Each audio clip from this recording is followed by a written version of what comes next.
biggest benefit of living in Amsterdam is that you have the possibilities of a big metropole, but the atmosphere of a small village. My name is Ruben Bander. I own an art gallery and I'm a chef. Today I'm going to take you to my favorite spots in Amsterdam.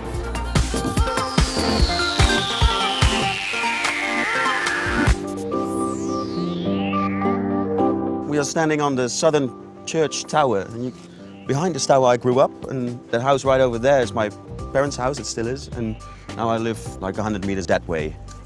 Hey ma, kan je nog één keer komen zwaaien? Yeah, you can see my ma's waving right over there and yelling. Hi! Hello kids! Amsterdam is built up through canals. And within the first canal, that's the area where we are right now. So it's the oldest part of the city. What really keeps me here is I know every inch, every stone of it. I know I think I do, but I still, after 25 years, I still discover things when I'm walking around here. So it's never dull. It's, well, and it's beautiful.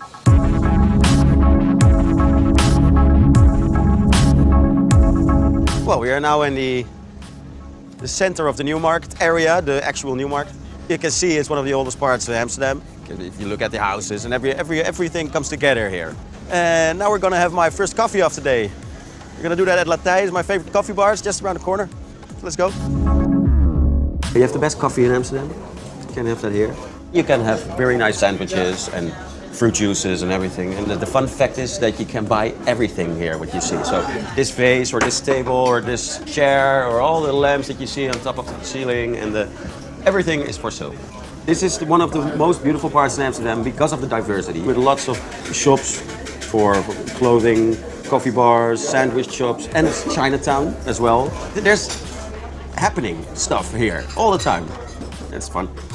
So here's where I drink my coffee, but if you're looking for something stronger, like Geneva, you can go to the best Geneva bar in town, which is just around the corner. This is a Geneva bar called in the Olofspoort, in one of the oldest buildings in Amsterdam. They have more than 60 Genevas here.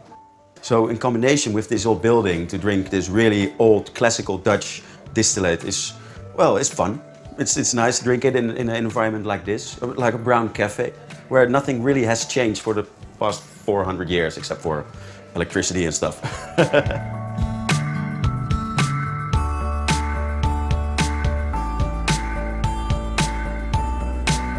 We are now in a public courtyard. There are approximately 10 courtyards like this, which are open for the public. There are way more like places like this in Amsterdam. Only 10 are open, where you just can walk in and relax and take in the silence. You don't hear the trams or the traffic or the noises. So it's like going back in time when you walk in a courtyard like this.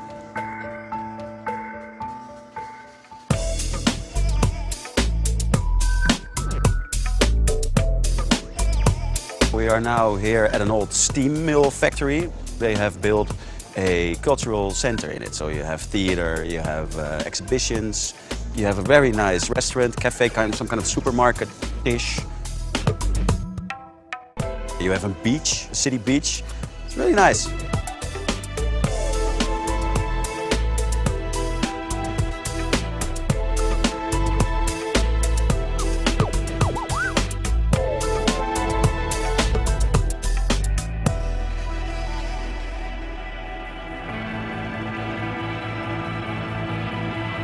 This is the way I want to spend my summer, because from the water, Amsterdam is even more beautiful than when you're walking down the street. There are multiple choices you can have, like this one beside us, or you can rent a boat yourself, if you know how to handle one. We are now going to a restaurant, and we're going to have a small boat ride and then have dinner.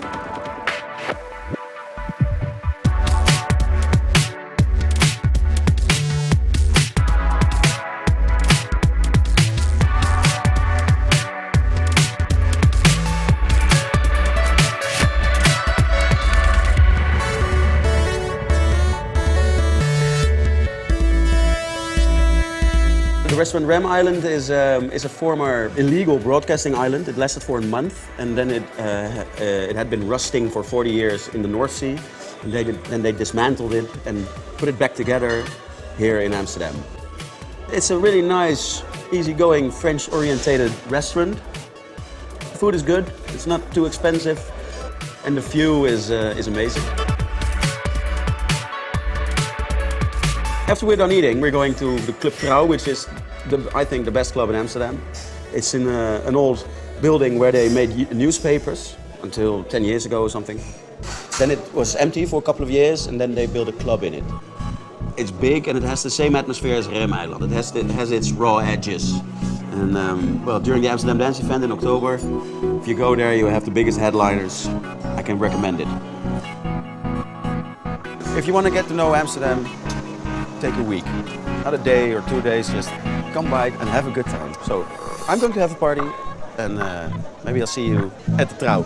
So goodbye.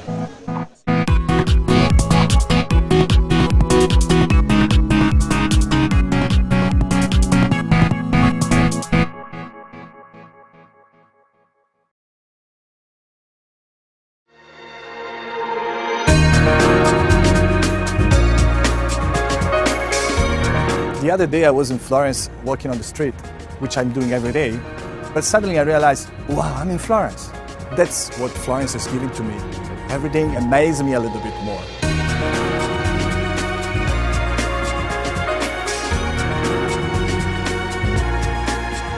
Ciao, my name is Marco Badiani. I am the director of the Florentine, the English language newspaper in Florence. And today we are at the top of the Astoria Hotel enjoying this Florence landscape. Now in Florence is very happening rooftops, so I think it's worth see what you can see. Florence born all around its river, the river Arno. Florence got an enormous growth around two main activities, wool and banks. This allowed in the 13th century to start its growing, and a lot of the Duomo started to be built in that time, and other very important buildings started at that time. Then it got a boost. It got a boost with the period we call Renaissance, and with the coming to the power of the Medici family. The Medici family influenced the Renaissance heavily because they put a lot of money invested in supporting artists. So we can say they were like the big founders of Renaissance. That's the bridge that brings us on the Oltrarno. This is Piazza Pitti, and this is the Pitti Palace. This neighborhood is the Oltrarno. It's very peaceful and relaxed. On the contrary, on the right bank of the Arno, where there is a lot of big chain and more touristic, here there is less people, more relaxed, slow motion, let me say. You can find a lot of artisan, artist atelier, vintage shop, nice restaurants. And it's also the place where a lot of the young people hang out in the evenings to have fun, drinks, or just stay on the street with friends. We're here at the Pitti Mosaici workshop, and we're seeing a technique that is very interesting because it comes directly from the Renaissance, from the time in which the Medici were building their chapel behind San Lorenzo. It's based on a semi-precious and hard stone inlay technique. So it's like a little bit seeing people from the Renaissance working.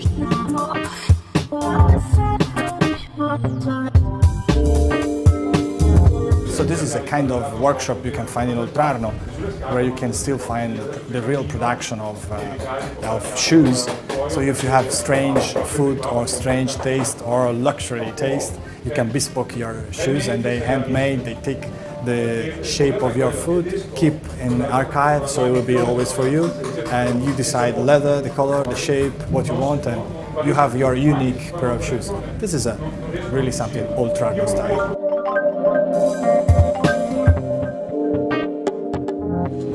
We are here in the general market in the center of Florence, in the San Lorenzo area. It's come from the beginning of the end of the 19th century. People meet at the market. I'm going to have it. Grazie, arrivederci. So we're going to have a lampredotto panino. Lampredotto. Che ci mettiamo? Sale e pepe, sì. Sale e pepe, sì. Salsa verde e un po' di salsa piccante. We're going to eat l'amprodotto panino, which is very typical. Grazie. It's a very typical Florence panino. It's the fourth part of the stomach of the cow. Here it started as a poor food and now it's traditionally very in trend in Florence. You have to taste it because it's a really special consistency and flavor. You want to taste?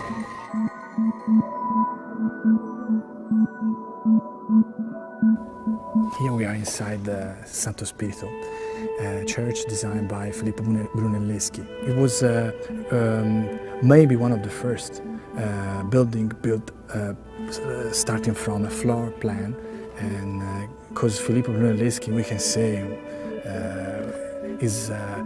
was one of the first architect of history. He likes simple things, and so the main feeling you have in this church is a great harmony, and everything is well proportionated. The Michelangelo cruise that we're going to see right now, it's something that has been rediscovered recently in 1960. They find the crucifix who was completely painted in green, most probably to protect it from the view and the recognition of others, like others in camera, like Napoleon's, to be taken from him. So at that time was restored, and now it's maybe one of the most important pieces in the church. We are here in front of Palanerli by Filippino Lippi. In general, you find this kind of paintings, this kind of masterpiece into museums more than into church. But here we're lucky we have in Santo Spirito the possibilities to see a painting like that. We can enjoy the beauty and be inspired by that.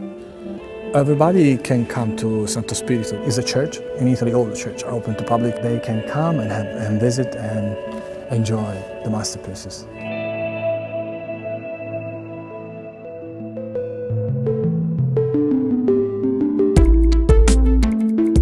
Behind us we have the Vasari Corridor, one of the masterpieces in Florence. It's actually a passageway that the Medici Grand Duke used and their family used to walk in the city unnoticed. At the time of the Medici, when Vasari built up the Corridoio, butchers used to be there, but the Grand Duke and the Duke, that they feel that not very nice perfume coming from the scratches of the butchers, and they decide to change with another activity, so that's why we have jewelers now. Recently, it's become a hot stuff, the Vasari Corridor, because it's been mentioned by the latest book of Dan Brown, Inferno, and the protagonists were used the Corridoio to escape from Palazzo Pitti to Palazzo Vecchio. The Vasari Corridor belongs to the Uffizi Gallery, but has a limited access, so go online and check how to book it. So a good day in Florence, and a happy ending for a good day in Florence is an aperitivo, where you can have good food, good drinks and good music. I came here at the Rivalta because I love to have the sunset on the Arno.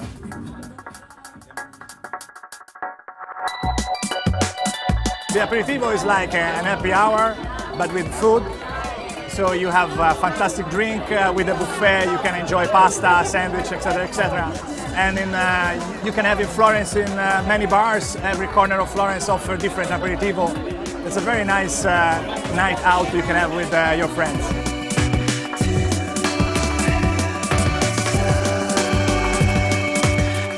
You can go to Rome, you can go to Venice, you can go to Milano, but you have to taste Florence. Ciao.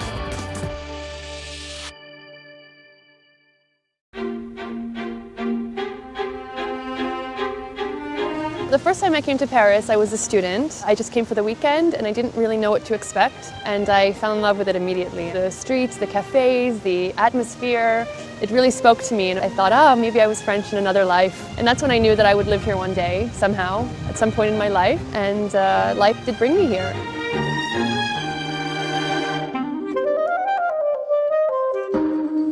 My name is Kasia Dietz, and I'm a handbag designer. I also write a blog called Love in the City of Lights. I'm from New York, and I've traveled quite a bit, but I've lived in New York for over 12 years. And one day I met a handsome Italian who was living in Paris, and I decided to join him to live our story. We're here on the Seine, on Ile Saint-Louis. The Seine is kind of the main waterway, and it's really the heart of Paris. This is actually a very romantic place. In the summer, there's picnickers everywhere. It's actually one of my favorite parts of Paris. In Paris, it's kind of like stepping into the past. It's quiet and serene and romantic and beautiful.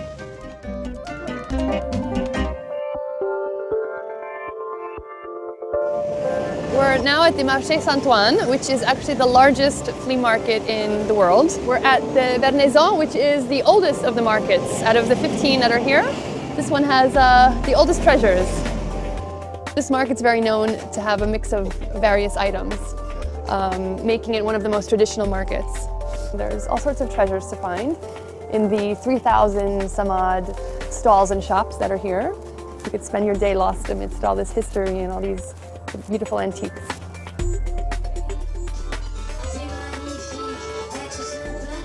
This is Chez Loisette, which is one of the oldest cafes, restaurants here in the market. Great for traditional French food and just an interesting ambiance. You really feel like you step back into time.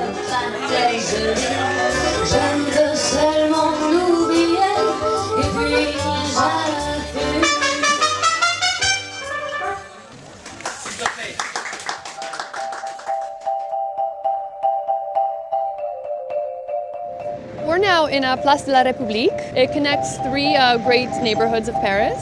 So we're just on the border of the North Marais where I live and where I will happily give you a tour. The Marais became popular in the 60s. However, the North Marais was not really recognized, and just in the last 6-7 years, it's really changed a lot and it's become a destination. My favorite spot in North Marais, there's so many. I love Marché des Enfants Rouges, which is the oldest covered market in Paris. It's really the neighborhood market that everyone kind of congregates to and comes to eat lunch and have a drink. This area is also considered to be very bobo, which means bourgeois bohème. Bourgeois bohème is a term that is used to identify kind of a certain type of Parisian who's both bourgeois, which is the more kind of upscale, elegant, and the bohème, which is the artist. Ça va? Ça va bien. Qu'est-ce qui se passe? This store is one of the places that I think about when I think of North Marais and kind of the feeling of the North Marais. It's art and fashion coming together. This store also chose my bags as part of his select group of artists displaying their work here, since some of my bags are hand-painted and all of my bags are wearable art, you could say.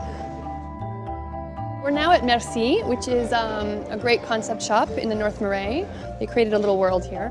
And all the proceeds go to charity, so that's the concept. It's very philanthropic.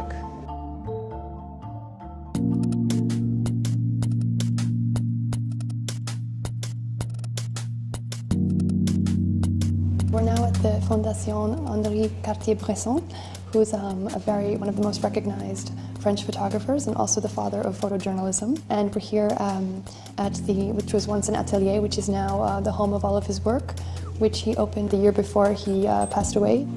He's actually one of the first to really capture candid shots in photography, so it makes him very unique. And there's a quote of his that I really love. Taking a photograph is putting one's head, one's heart, and one's eye on the same axis.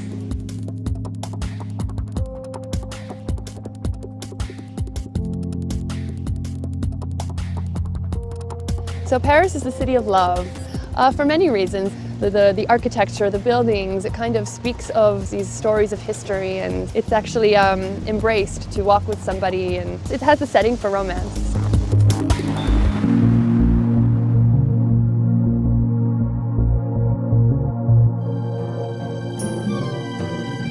This is one of the first restaurants where my husband brought me when I moved to Paris.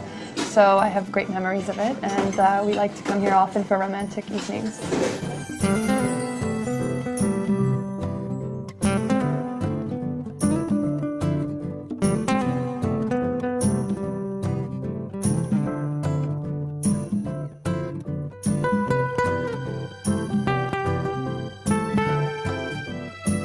So I hope you enjoyed my tour of Paris. Come back again and fall in love with the City of Lights. Au revoir!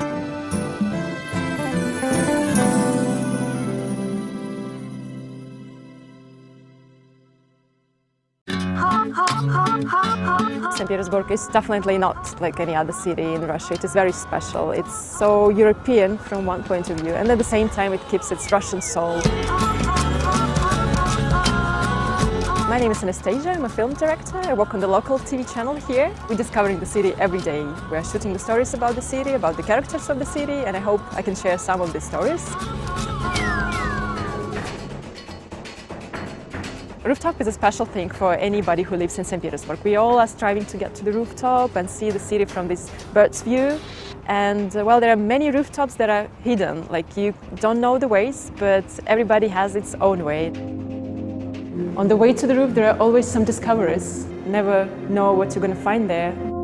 That's nice to investigate and find it.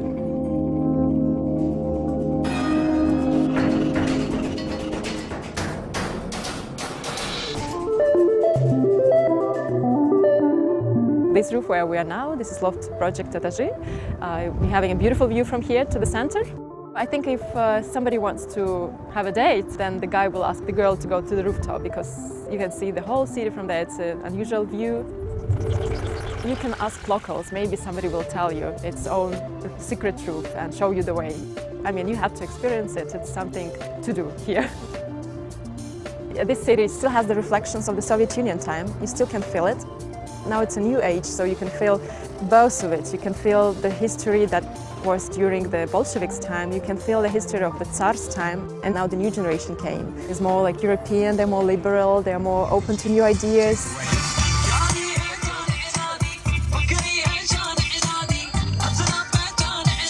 Welcome to New Holland. It's an island built by Peter the Great. It has a long history. And it was a Navy island, but now it's a multicultural space where you can have a rest, where you can walk, and you can even get organic food here and plant your own vegetables. And if you want, you can even join the yoga classes.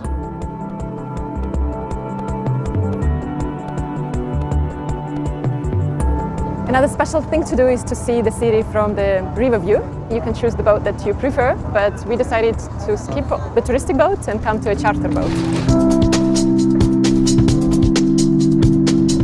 In the beginning of 18th century, Peter the Great had this idea to make a new capital for Russia, and he wanted to make it right here, next to the Baltic Sea, to have the window to Europe. He was inspired by Amsterdam with its channels, and he loved Poland so much. He wanted to use all of this experience, European experience he had. And his friends were telling him, and all the people around were telling that you're crazy, you can't make a city here because it's a swamp. Still, he built the city, and it was 320 years ago. I think Peter the Great probably was the most charismatic character in our history. And even if we understand now that maybe he was so cruel and maybe it was too much the way he made all his reforms, still I think we love him and we respect the thing he done. We're going to walk now to the walking street that is called Serenoi Переулок. It's a bit an art district. Here you can really feel St. Petersburg because this city is a mixture of young generation. A lot of students are in this city, but as well there is a huge older generation and they mixed up, and you can see it exactly in this region. You can see some art places here like cafes and special shops for the students of the art academy, and as well there are a lot of antique shops because there are quite a lot of old people who are living here, and actually like 10 years ago they started bringing a lot of things for these antique shops, and more antique shops open here. Well, I brought you here because it's an interesting place. It is called an art cafe, books and coffee. So of course you can get a coffee in many other places. In St. Petersburg there are thousands of cafes. Спасибо. But here it's a special place. You can hear some poems, poetry readings. What is very important for St. Petersburg, there are like half of people are poets here, so it's important to hear at least one of them. And sometimes you can get into some interesting event here, like a concert.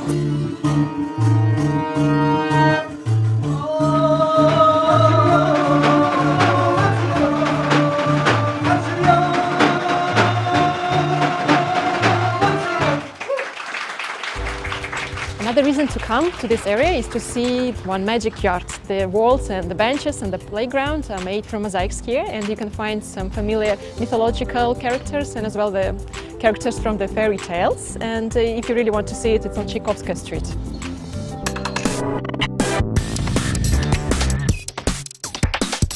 The city is it's a capital for arts, really. There are a lot of theaters, you can find a lot of musical festivals, exhibitions. Now they're going to go to the Contemporary Art Museum Erarte.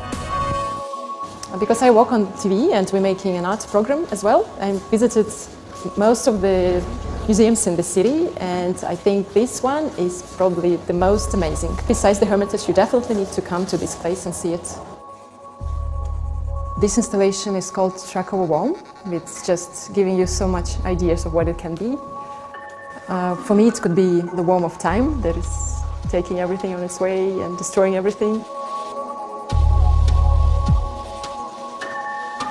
And there is one more painter that I want to show you in this museum. I really love him. It is a St. Petersburg painter, and he uses these Russian traditions, a lot of characters from our fairy tales in a very interesting way. It's not just a comic painter, there's something more around it. Like this elephant is totally drunk and he's watching to the beauty of Russian nature. Isn't it touching?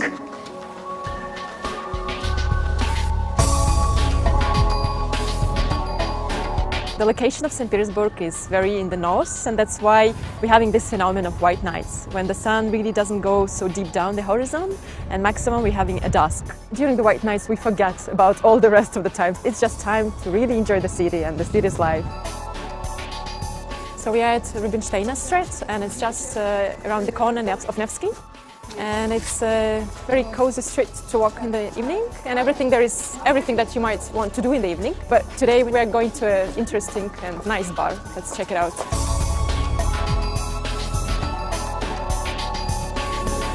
So it was a very full day, and now it's midnight and it's still white nights as you see in St. Petersburg. It's so beautiful. So come here soon and check it out. And now I'm going back to the bar because I still have some stuff to do there. I see you.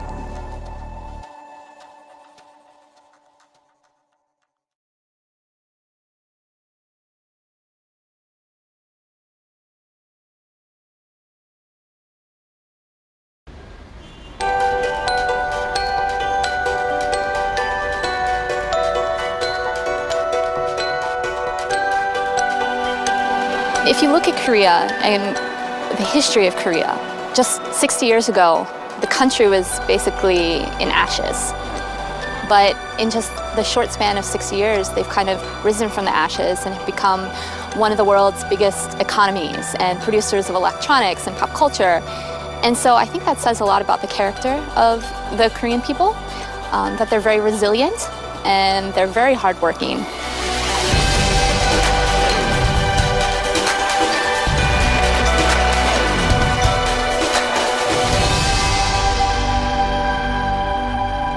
My name is Mimsy Lanner. I write a blog called Soul Searching, and it features the lesser-known destinations of the city as well as Korean culture.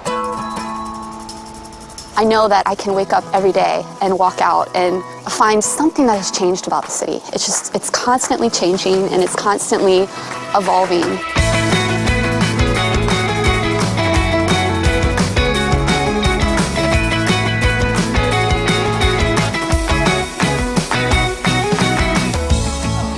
One icon that's really representative of Seoul, it would be the Seoul Tower. It's the highest point of the city, and it's one of the most recognizable sites in Seoul. People come here to leave messages. This one, it just says love, dreams, happiness. Here's a sock. There is a couple culture that's really popular, and couples tend to wear matching clothes, matching underwear, matching shoes, whatever you can think of. Korean people, both men and women, are very well dressed, and Seoul's fashionistas flock to this neighborhood, Samcheongdong, for the latest trends in accessories and shoes and clothing. Oh, this is a cute little hat shop. Let's check it out. Here they custom make their own hats, and so it's really popular with tourists as well as locals, especially Korean celebrities. Good? Great.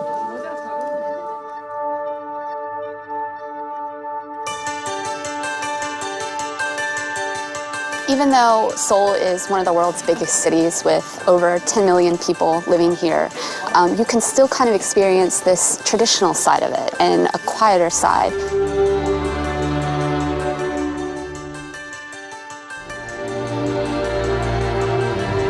Even though we're in the center of the city, Bukchon Hanok village still kind of preserves the traditional feel of Seoul.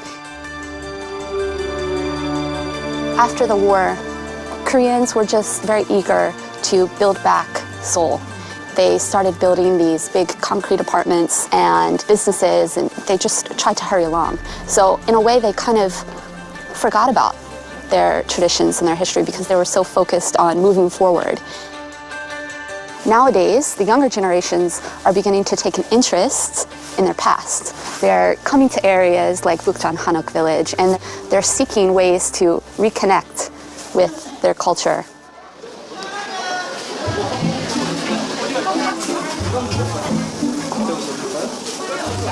A lot of the traditional markets are made up of grocery stores, restaurants, and one of those markets is Tongin Market, which is where we are now. So one of the unique things about Tongin Market is that you can purchase lunch boxes upstairs and take them around to different vendors and try all different sorts of foods. This tofu looks really good. Let me give it a try. 네, 감사합니다. 네. So one of the more bizarre foods here in Korea is something called sannakji. They take baby octopus and they chop up the octopus and you eat it live. So you can get this really strange sensation since it's still moving around in your mouth.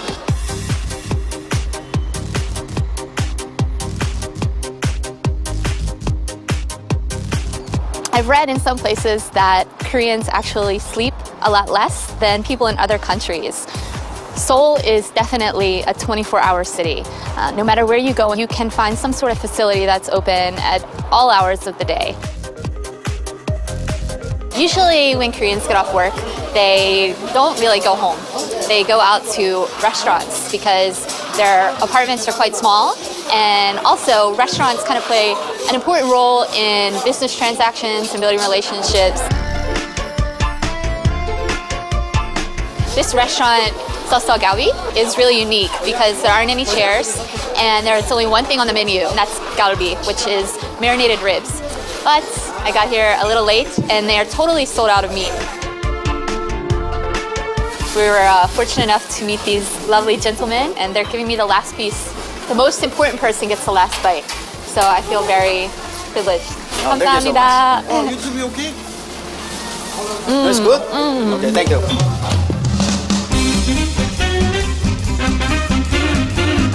Koreans work really hard. They work some of the longest hours in the world, but they also play hard too. And coming to a noraebang or a karaoke room is just one way that they kind of let off steam.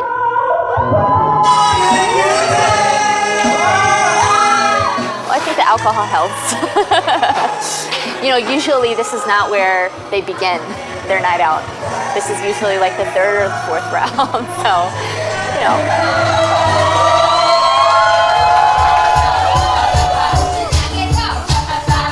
It's not showing off your singing skills or showing that you know all the lyrics to a certain song. It's just about having fun.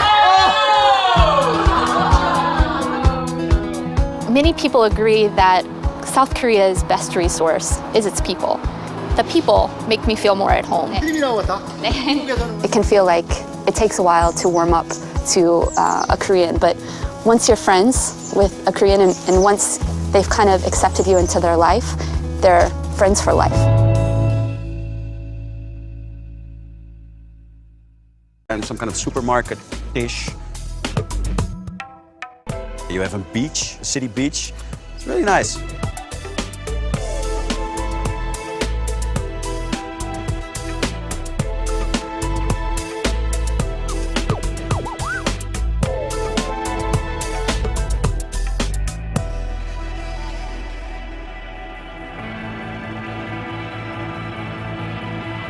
This is the way I want to spend my summer, because from the water, Amsterdam is even more beautiful than when you're walking down the street.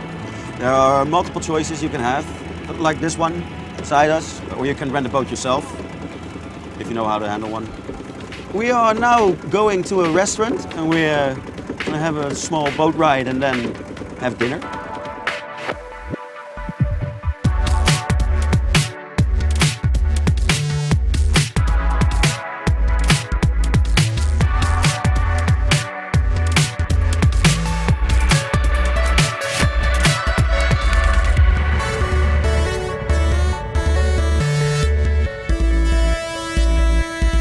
the restaurant Rem Island is, and it's beautiful.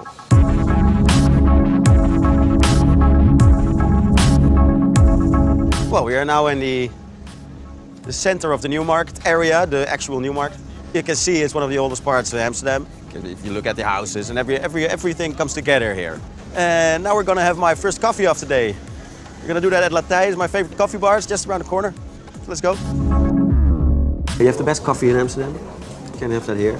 You can have very nice sandwiches and fruit juices and everything. And the fun fact is that you can buy everything here, what you see. So this vase or this table or this chair or all the lamps that you see on top of the ceiling and everything is for sale.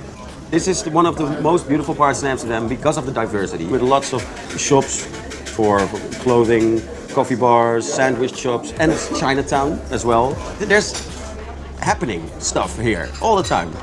It's fun. So here's where I drink my coffee, but if you're looking for something stronger, like Geneva, you can go to the best Geneva bar in town, which is just around the corner. This is a Geneva bar called in the Olofspoort. It's a former illegal broadcasting island. It lasted for a month, and then it had been rusting for 40 years in the North Sea. And then they dismantled it and put it back together here in Amsterdam. It's a really nice, easygoing, French-orientated restaurant. The food is good, it's not too expensive, and the view is amazing. After we're done eating, we're going to the Club Trouw, which is, I think, the best club in Amsterdam. It's in an old building where they made newspapers until 10 years ago or something. Then it was empty for a couple of years, and then they built a club in it. It's big and it has the same atmosphere as Rem Island. It has its raw edges. And well, during the Amsterdam Dance event in October, if you go there, you have the biggest headliners. I can recommend it. If you want to get to know Amsterdam, take a week, not a day or 2 days, just come by and have a good time. So I'm going to have a party and maybe I'll see you at the Trouw. So goodbye.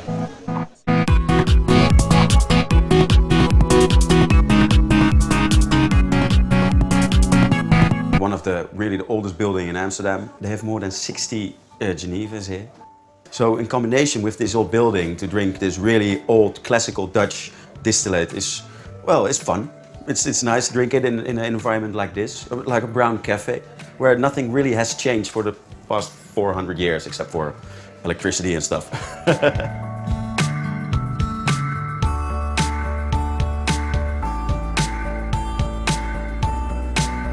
We are now in a public courtyard. There are approximately 10 courtyards like this, which are open for the public. There are way more like places like this in Amsterdam. Only 10 are open, where you just can walk in and relax and take in the silence. You don't hear the trams or the traffic or the noises. So it's like going back in time when you walk in a courtyard like this.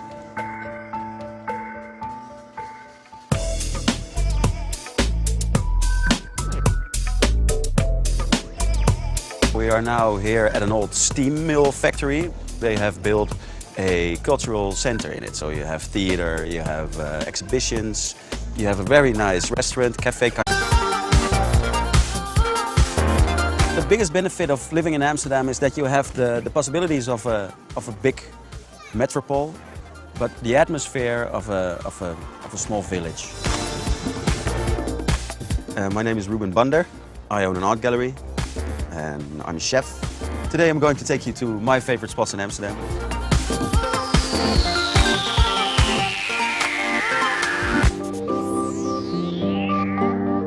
We are standing on the Southern Church Tower. And behind this tower I grew up, and that house right over there is my parents' house, it still is. And now I live like 100 meters that way. Hey ma, kan je nog 1 keer komen zwaaien? Yeah, you can see my ma's waving right over there and yelling. Hi!